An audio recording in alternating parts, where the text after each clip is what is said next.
Hello everyone, welcome back to the channel. Today we are going to talk about a short story named A Little Match Girl. So this is the introductory part of this short story. If you want, you can pause the video and you can go through this introductory part. So I'm going to explain this short story stanza wise. So अगर हम ये poet short story की बात करें तो इसके poet जो है वो है डैनिश एंड ऑथर जो है वो है Hans Christian Andersen and this was published in 1845। अगर मैं फर्स्ट स्टैंजा की बात करूं तो उसमें हमें ये बताया गया है कि एक ऐसी इवनिंग है जो कि लास्ट ईयर का लास्ट डे है और वो इवनिंग जो है वो बहुत ज़्यादा टेरिबली कोल्ड रीजन है वहाँ पर। ओके यानी कि वो दिन पर बहुत ज़्यादा कोल्ड क्लाइमेट है, उसके अलावा स्नोफॉल भी हो रही है along with the darkness. Second stanza हमें ये बताता है कि एक पुअर लिटिल गर्ल जो है वो अपने बिना चप्पल के साथ और सर पर कुछ ना रखते हुए रोड पर जो है वो वॉक किए जा रही है। ऐसा नहीं है कि जब वो घर से निकली तब भी वो बिना स्लीपर्स के निकली थी, बट जो स्लीपर्स वो पहनकर निकली थी वो उसके मॉम के थे और बिकॉज वो उसके पैरों में बहुत ज़्यादा बड़े थे तो जब वो रोड को क्रॉस कर रही थी तब उसके जो स्लीपर्स थे, एक जो स्लीपर था वो गुम गया और जो दूसरा स्लीपर है वो कोई एक छोटा सा लड़का है वो स्लीपर को लेकर चला गया, ये सोचते हुए कि उसको शायद वो आगे स्लीपर कहीं पे काम आ सकता है। So this is a second stanza. Bare headed and bare foot का मतलब होता है सर पर कुछ ना ओढ़कर और पैरों में कुछ ना पहनकर। If I talk about the third stanza में हमें ये बताया गया है कि जो छोटी सी लड़की है उसके पैरों में कोई चप्पल नहीं है और क्योंकि she is not wearing any slippers in the feet, उसके जो फीट है वो पूरी तरह से रेड और ब्लू हो गए हैं because of the very cold climate. उसके हाथ में अगर आप देखोगे तो बहुत सारे मैच बॉक्स है और उसने जो कपड़े पहने हुए हैं दोज आर ओल्ड एप्रॉन्स, यानी कि एक फ्रॉक है एप्रन जिसको हम बोलेंगे। और जो स्मॉल लिटिल गर्ल है वो पूरे दिन से मैच बॉक्स को सेल करने का ट्राई कर रही है बट किसी ने भी उससे कोई मैच बॉक्स खरीदा नहीं है और जिसकी वजह से वो कोई पैसे भी नहीं कमा पाई है। सो सेंट जो है वो यहाँ पर एक मनी के बारे में बात किया है, यानी कि a small amount of money जो बेसिकली उसको मैच बॉक्स बेचकर मिलता था। बट देन क्योंकि यहाँ पर ये लास्ट डे है ईयर का, इसीलिए कोई भी इंटरेस्टेड नहीं है मैच बॉक्स खरीदने के लिए। और क्योंकि बहुत ज़्यादा कोल्ड क्लाइमेट है वो शिवर कर रही है, यानी कि उसे बहुत ज़्यादा ठंड लग रही है, कपकपाहट हो रही है और सुबह से उसने कुछ भी नहीं खाया हुआ है। नाउ अपने जब हम ये सब बात करते हैं तो हमारे सामने एक पिक्चर आता है अ स्मॉल लिटिल गर्ल जो कि बहुत ज़्यादा हमें हंगर से मजबूर और शिवर करते हुए नजर आती है। If I talk talk about the fourth stanza, इसमें ये बताया गया है कि वो जो लड़की है उसके जो बाल है वो कर्ली है और वो कर्ल्स में जो स्नोफॉल हो रही है वो उसके कर्ल्स में जाकर अटक जा रही है। ठीक है, सो जब भी वो आजू बाजू में सब जगह पर देखती है तो उसे क्या नजर आता है, because this is the last day of the year, इसी वजह से जब हम देखते हैं आजू बाजू में सभी जगह पर उसे रोशनी नजर आती है और सभी जगह पर सेलिब्रेशन नजर आ रहा है। उसे वंडरफुल स्मेल आ रही है रोस्ट घूस की, जो बेसिकली एक टाइप का मीट है। ठीक है, तो लोग सेलिब्रेट करने के लिए मीट वगैरह खा रहे हैं और उसको उसी सब चीज़ों की स्मेल आ रही है। If I talk about the fifth stanza में ये बताया है क्योंकि उसे बहुत ज़्यादा ठंड लगती है इसीलिए वो क्या करती है, दो हाउस के कॉर्नर्स में जाकर बैठ जाती है। ऐसे कॉर्नर जहाँ पर से हमें ये जो है वो स्ट्रीट है और वो ऐसे जगह पर बैठी हुई है जहाँ से स्ट्रीट जो है वो उसे नज़र आ रहा है। और क्योंकि बहुत ज़्यादा ठंड है वो क्या करती है, जब वो बैठती है अपने फीट्स को वो अपने बॉडी के अंदर कवर कर लेती है सो दैट उसे ठंड ना लगे, क्योंकि जो ठंड है वो बढ़ते जा रही है धीरे धीरे और अभी वो घर पे भी नहीं जा सकती है क्योंकि उसके डैड जो है वो बहुत ज़्यादा क्रूअल है और अगर वो बिना पैसों के घर जाएगी तो उसके डैड जो है वो उसे मारेंगे, इसी वजह से उसे डर लग रहा है घर जाने के लिए। सो अब वो क्या करती है, उसके हाथ में बहुत सारे मैच बॉक्स होते हैं तो वो उसी में से अगर वो उसको लाइट भी करती है तो वो अपने आप को कितना वार्म रख पाएगी, बट स्टिल वो मैच बॉक्स में से एक जो स्टिक है, मैच स्टिक जो है उसको वॉल के अगेंस्ट रब करती है और उसको जलाती है और अपने आप को वार्म करने का ट्राई करती है। सिक्स स्टैंजा हमें ये बताता है कि कैसे उसने एक मैच बॉक्स में से एक स्टिक को निकाला और उसको जलाया तो जब वो मैच स्टिक को ऑब्जर्व करती है तो किस तरह से वो ब्यूटीफुली ब्राइट फ्लेम दे रहा है, और उसको उस चीज़ से वार्म फील हो रहा है क्योंकि बहुत ज़्यादा कोल्ड है और थोड़ी सी भी वार्मनेस उसके लिए काफ़ी है। अब उसकी इमेजिनेशन स्टार्ट होती है, वो इमेजिन करना शुरू करती है कि उसके सामने जो है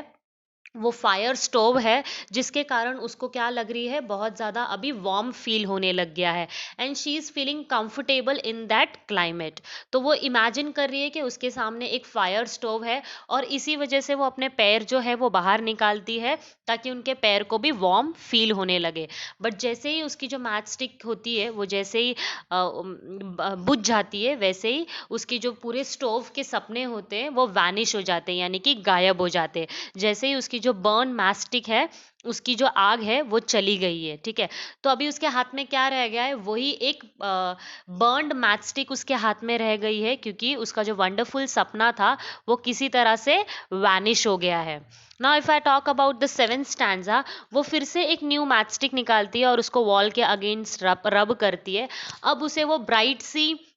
फ्लेम में क्या दिखाई देता है, उसे दिखाई देता है कि उसके सामने जो वॉल है उसके अंदर पूरी ट्रांसपेरेंसी हो गई है, और उसे एक डाइनिंग टेबल दिखाई देता है जिसके ऊपर एक स्नो वाइट क्लॉथ जो है वो स्प्रेड हुआ है, और उसके ऊपर बहुत ही अच्छा डिनर सर्व किया हुआ है। सो इस तरह से वो अपने इमेजिनेशन रखती है, और उसको डिनर में दिखाई देता है रोस्ट घूस, जिसके आजू बाजू में बहुत सारे फ्रूट्स पड़े हुए, जैसे कि एप्पल, प्रूनस, जैसे ये पिक्चर में भी आपको दिख रहा होगा। और वो इस तरह से इमेजिनेशन के अंदर घुस जाती है कि उसको जो प्लेट है वो उसके तरफ जंप करते हुए नज़र आता है, जिसमें एक फोर्क और एक नाइफ भी है, जो वो घूस के ब्रेस्ट में एम्बेडेड है, और उसके तरफ सर्व हो जाता है सो दैट वो उसको खा सके। बट जल्दी वो मैच स्टिक जो है वो भी अपनी फ्लेम जो है वो लूज कर देता है, और अगेन उसका जो सपना है वो वैनिश हो जाता है। Now again in the eight stanza वो एक न्यू मैच स्टिक निकालकर फिर से वॉल के अगेंस्ट रब करती है, और इस बार वो क्या इमेजिन करती है, उसके सामने एक ब्यूटीफुल क्रिसमस ट्री आ जाता है। ऐसा बड़ा सा लाइफ में उसने कभी भी इतना बड़ा क्रिसमस ट्री नहीं देखा है, किसी रिच मर्चेंट होम के अंदर भी उसने इतना बड़ा क्रिसमस ट्री कभी नहीं देखा है। तो वो क्रिसमस ट्री के ऊपर थाउजेंड्स ऑफ कैंडल्स लगे हुए हैं, और ये जो थाउजेंड्स ऑफ कैंडल है उसके साथ बाजू में प्रिंट शॉप्स में जैसे फोटोज कैसे हैंग होते हैं, सेम वैसे ही बहुत सारे फोटोज जो है हैंग हुए हैं, ऐसे वो इमेजिन करती है। लेकिन सून जैसे ही वो मैच स्टिक जो है वो जैसे ही अपनी अ, जो आग है वो जैसे ही उसकी बुझ जाती है, वैसे ही वो ऑब्जर्व करते हैं कि जितने भी क्रिसमस ट्री के ऊपर लाइट्स लगे हुए थे, सब स्टार के फॉर्म में जाकर सब स्टार के फॉर्म में जाकर ऊपर शाइन करते हैं। ओके, सो वो क्या देखती है कि जितने भी क्रिसमस ट्री के ऊपर कैंडल्स लाइट हुए हैं वो सारे के सारे स्टार्स बन जाते हैं स्काई में जाकर, जिसमें से एक जो स्टार है वो नीचे की तरफ लाइन ऑफ द फायर कर कर नीचे गिर जाता है, यानी टूट जाता है। If I talk about the ninth stanza, इसमें उसको याद आती है उसकी ग्रैंड मदर की, जिसकी डेथ हो चुकी है, और वो इकलौती इंसान थी उसके फैमिली में जो उससे प्यार करती थी। उसके अलावा बाकी उसके फैमिली में उसे कोई प्यार नहीं करता है। तो वो अभी इमेजिन कर रही है उसकी ग्रैंड मदर को, जिसकी ग्रैंड मदर उसे बोला करती थी कि जब भी कोई